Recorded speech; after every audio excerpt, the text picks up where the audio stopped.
Hi, my name is Genista Tate-Alexander and I work as a marketing manager at a publishing company. I think International Women's Day is a time for celebrating the achievements that women have been able to do over the last however many years, despite all the hardships you may face as a woman. Hi, my name is Dalia Diaz. I'm a creative director, filmmaker and photographer. I've worked with WizKid, David-O, Stormzy, Rich the Kid, the list goes on, Cardi B. My name is Christina Okorocha and I am one of 3 co-founders of VAMP. VAMP is a social marketing agency specialising in representing the underrepresented in film and TV. I definitely don't think black women are celebrated enough. We should push the leaders and the people who are behind the scenes to the front. If you see representation, it inspires you more and it inspires the youth more. My favourite project to work on was Why I'm No Longer Talking to White People About Race. I really enjoyed working on the campaign. Eddo-Lodge is a fantastic author and her book meant so much to me as a black woman that I just knew I had to do everything I could for the book. My favourite thing that I did was that I put a billboard up in Shoreditch, which was just the first chapter of the book in full, the prologue of the book basically, and people would walk by it and just be like, what is this? And I was so proud of that moment. We would say that our favourite project was working on Black Panther, because that was a monumental film in culture. Our first time working on a big superhero film.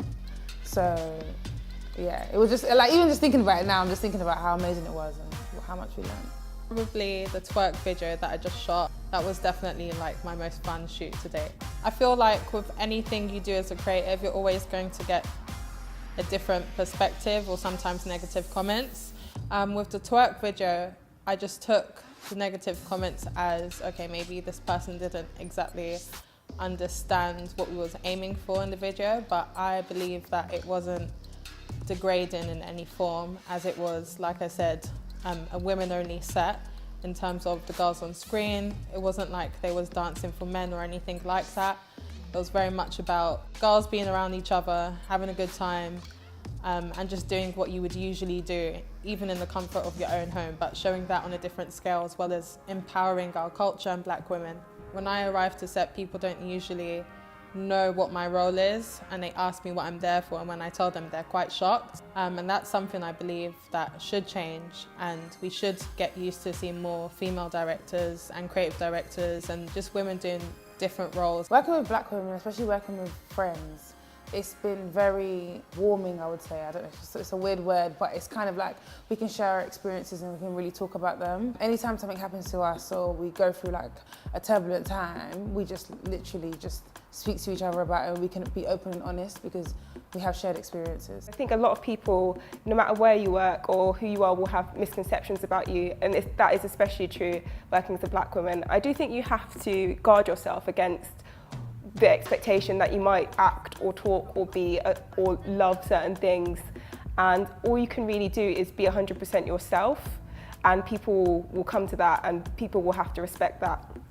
There are a lot of amazing black women making great moves, creating great groups for us to sort of like talk and be ourselves and talk about art and life and everything you want to, whether it's on Twitter or it's in groups like the Black Girls Book Club, who do amazing work in London to create spaces for black women to enjoy literature. For me, being a creative means that I have to handle rejection. It's part of the process, it's part of the job. There's plenty of times where I'll send a pitch out or put an idea forward for something and it won't get approved, or the client will turn around and say that they want to change it or they don't like it or they want to go with someone else, and that's perfectly fine. It just builds your confidence and it makes you a stronger character, being able to handle rejection. My biggest learning of 2018 is to let go of any trust issues you may have when it comes to your work. Winning in 2019 looks like focusing on yourself and not worrying about what everyone else is doing. Run your own race, especially social media. Don't worry about what's going on there. It's like, it's the internet, it's not the real world. I think there are people who are celebrating black women, but they are mostly other black women. I think Toby Oredin said it best from Black Ballad, that British media cares more about avocados than it does about black women. There needs to be more space for us to celebrate the things we've achieved, especially black British women, because a lot of the time the achievements we do talk about come from the US. There is a need for us to be loud about our own achievements over here, talk about women who are doing stuff now and that have done stuff in the past. It's our moment and it's time to, just shine the light on us a bit and yeah.